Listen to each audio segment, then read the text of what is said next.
السلام علیکم ویورز، آج کا پہلا سوال ہے۔ اشرف ملکو صاحب ہیں، پاناما میں ہوتے ہیں، اوریجنلی اسلام آباد کے رہنے والے ہیں۔ وہ کہتے ہیں جی کہ معروف اینکر پرسن صابر شاکر نے دعویٰ کیا ہے کہ نواز شریف صاحب نے کہا ہے کہ میں 25 دسمبر کو پاکستان آ جاؤں گا اور اپنی سالگرہ اسلام آباد یا لاہور میں بناؤں گا۔ اور نواز صاحب نے یہ بھی کہا کہ انہیں 1 سے 1.5 ماہ جیل رہنا پڑے گا، پھر وہ آزاد ہوں گے۔ تو حسن صاحب، یہ کیسا قانون ہے؟ ایک چور اپنی سزا اور رہائی کا فیصلہ خود کر رہا ہے، یا کوئی ڈیل ہو گئی؟ اشرف ملکو صاحب، مجھے تو ذاتی طور پہ اس چیز کے بارے میں کوئی خبر نہیں، لیکن 25 دسمبر کا آپ نے حوالہ دیا ہے، سن نہیں لکھا۔ یہ اگلے سال کا 25 دسمبر ہے یا اس سے اگلے سال کا ہے؟ I am not clear. اور صابر شاکر صاحب ایک ذمہ دار آدمی ہیں، اگر انہوں نے کہا ہے تو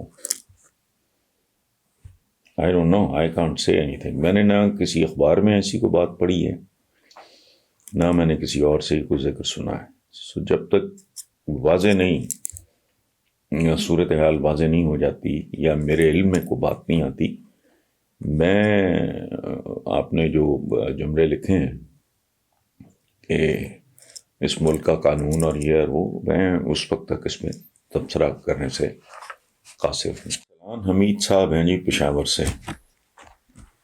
وہ کہتے ہیں جی آج 16 دسمبر پاکستان کی تاریخ کا ایک سیاہ ترین دن ہے، کیونکہ دیکھنے میں ایک تاریخ ہے، لیکن مملکت خداداد کی تاریخ میں 2 قومی سانحات گزرے۔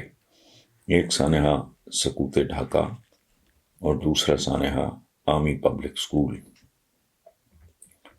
لیکن افسوس سے کہنا پڑتا ہے کہ ہم نے ان سانحات سے کچھ بھی نہیں سیکھا۔ ہم ایسے المناک سانحے آخر کب تک دیکھتے رہیں گے؟ ارسلان صاحب، یہ میں پہلے ہی ایک پروگرام میں یہ بات کر چکا ہوں۔ ایک ملک، ایک قوم اور 2 انتہائی گہرے زخم ایک ہی تاریخ کو لگے۔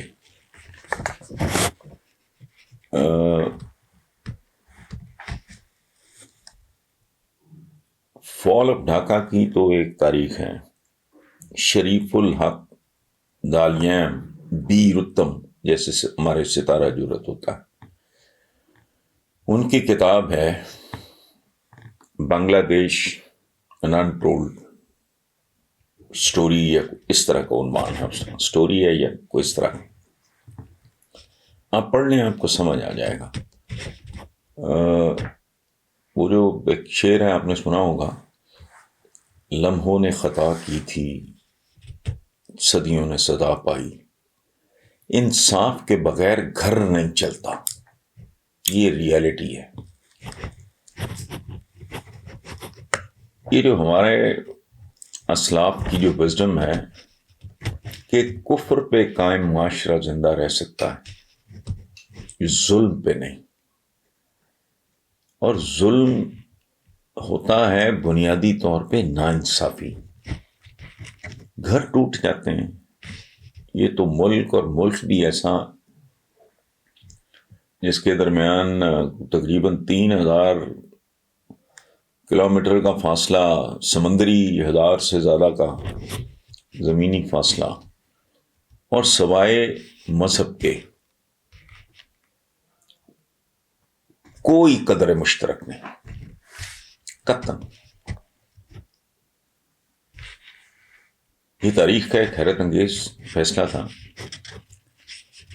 اگر یونیفائنگ فیکٹر ہوتا، یہ مذہب کا کام نہیں ہے، وہ ایک روحانی یکجہتی پیدا کرتا ہے۔ باقی اپنے اپنے کلچرز، اپنی اپنی دنیا، اپنے اپنے رنگ روپ، قد کاٹ، کھانے پینے، بود و باش، بالکل ٹوٹلی ڈفرینٹ. ہمارے ساتھ افغانستان ہے، ایک کیوں نہیں ہو جاتے؟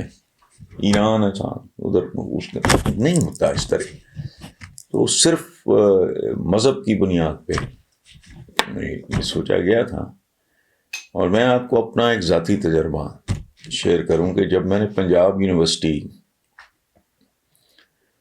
جوائن کی as an under graduate honours, تو اس میں اس وقت ایسٹ پاکستان تھا، تو بنگالیز کا بھی کوٹا تھا.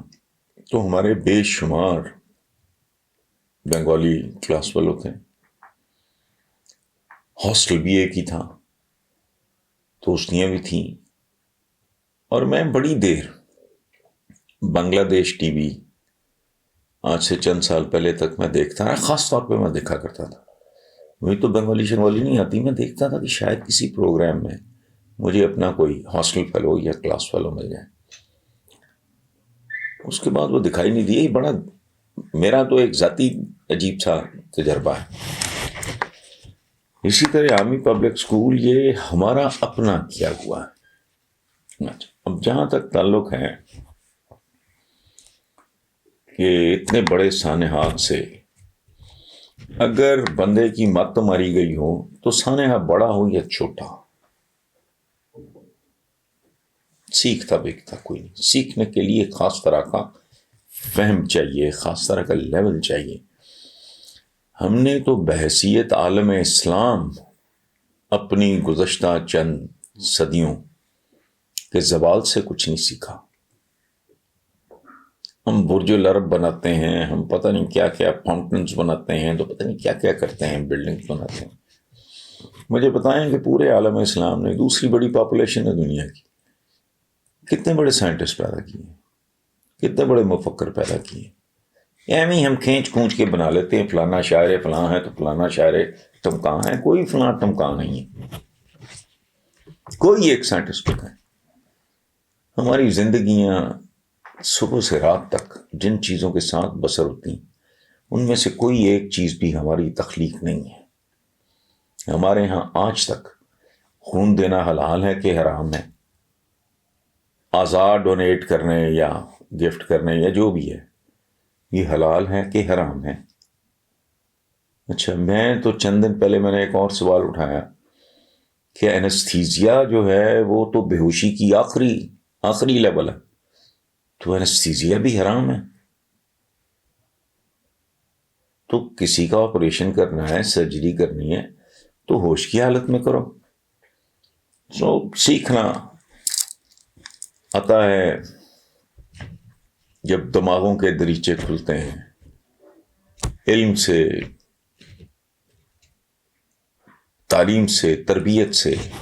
تو جو ہمارے حالات ہیں وہ آپ سب کے سامنے ہیں، اس لیے اس پہ میں کیا کامنٹ کر سکتا ہوں.